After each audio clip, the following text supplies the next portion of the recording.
आमी हांगसर विश्वासान आयिल्ली आसा.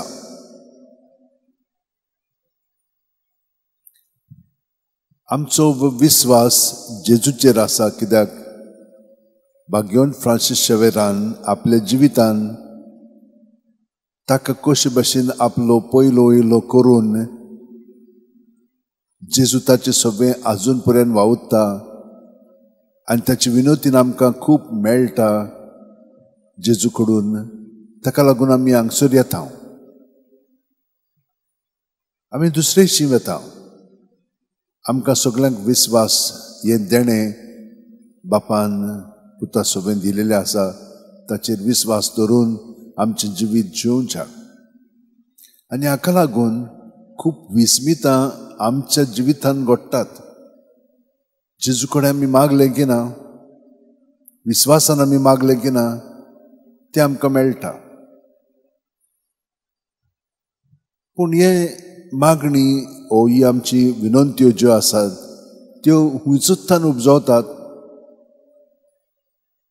थोडी वस्तू आमकां जाय, थोडी वस्तू आमच्या घरच्यांक त्यो जाय, थोडी वस्तू आमी दुसऱ्या पासत मागता. पूण एक मात्र जाणो जावया, जेन्ना आमी दुसऱ्या पासत मागता तेन्ना देव आमकां दोबरादायेन दिता. कित्याक लागून? कित्याक आमी ताचे सारके जाता, ताचे कुडीचे सांदे कशे जियेता. आमचे प्रत्येक सांदे ते भाशेन जियेतात. आपल्या पासत जियेना, दुसऱ्या पासत. कित्याक दुसऱ्या पासत जियेत तर ते बरे जातात. वो गूट आमी शिकोन काडलेलो आसा, पूण खूब पाटी तो थाऱ्यार हाडूंक ना. आयज आमी मागया तो थाऱ्यार हाडच्याक. आनी हे पुरी आमी मागीर पळयतले हांव देव आमचे सगळे कितलींच विस्मितां कोत्तलो. जेजू सगळें तशें घडटालें. देवाचो पूत देवाक बापाक एकवटो नासलेलो आनी तो दुसऱ्या पासत सगळें बरें कोत्तालो. आनी हे हो विश्वासान ताचेर दुबाव घालताले. हो कोण? ठोवयाचो पूत, ताचे भयणी आमी जाणो, अशें खूब फाटीं जाता. तेन्ना आमी निराशे जावंक फावना.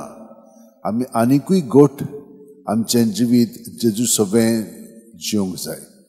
तेन्नाच की आमचें जिवीत शांतीन बदतलें आनी आनंदांत आमी जिवंक लागतलें. कित्याक आमचें जिवीत दुसऱ्यांचेर अवलंबून ना, जेजूचेर. आनी जेजूक आमी दुसऱ्यांक सगळें मदत करता. हे भाशेन आल्फोन्सो लिगोरी ताणेन तें जाणो जावन आपलें संवसारीक जिवीत सोडलें आनी देवाचें जिवीत, जेजूचें जिवीत पत्करून तो अदीक आनी अदीक जेजू सारको जालो. दुसऱ्यांक मदत करच्याक, दुसऱ्यांची मनां उजवाडून हाडच्याक इतलें ताणें बरयलेलें आसा, खूब केलेलें आसा. ताका हुशारकी आसलेली, पूण आपल्या पासत न्हय, इगोज मातये पासत बरोवन दवरलेलें आसा. आनी आयज पर्यंत आमी तें वापरता. अशें म्हणून आयलेलें आसा की ताणें एक खुर्साची वाट बरयल्ली आसा, ती आतां पर्यंत लोक वापरता. तो 18व्या शेंकड्यांतलो, पूण पळय आतां पर्यंत ते वापरतात. आनी ग्लोरीज ऑफ मेरी सायबीणमाय विशीं ताणें खूब बरयलेलें आसा. तर म्हज्या भयणीनो आनी भावनो, आमचें जिवीत, देवान दिलेलें तें जिवीत ताणेन आमचे मदें कितलेशे गूण घातलेले आसात. ते गूण आमचे पासत न्हय, ते ताकाच दिवंक जाय. तो मागीर ते वाडयता आनी तोच मागीर ते वापरता. हे भाशेन ह्या दिसांनी आमी सांतिनासाच्या जिविताचेर नियाळ केलेलो आसा आनी तेंच पळयलेलें आसा. हें सांता भक्तांचें जिवीत जेजूची कुडीन जे जियेतात ते भाशेन ते आपलें जिवीत सादतात. आनी हाका लागून आमी ताका सांत म्हणटा. आमी तेच भाशेन जियेता, उदीक खोलायन जिवच्याक. आतां थोडो वेळ आमचे हात जोडया, दोळे बंद करया. प्रत्येक सुस्कारान जेजू आमचे कुडींत मनांत आत्म्यान भरोन येता. आनी सोगलें आमचे भितर आहा तितलें जेजू सोबेन दवरया.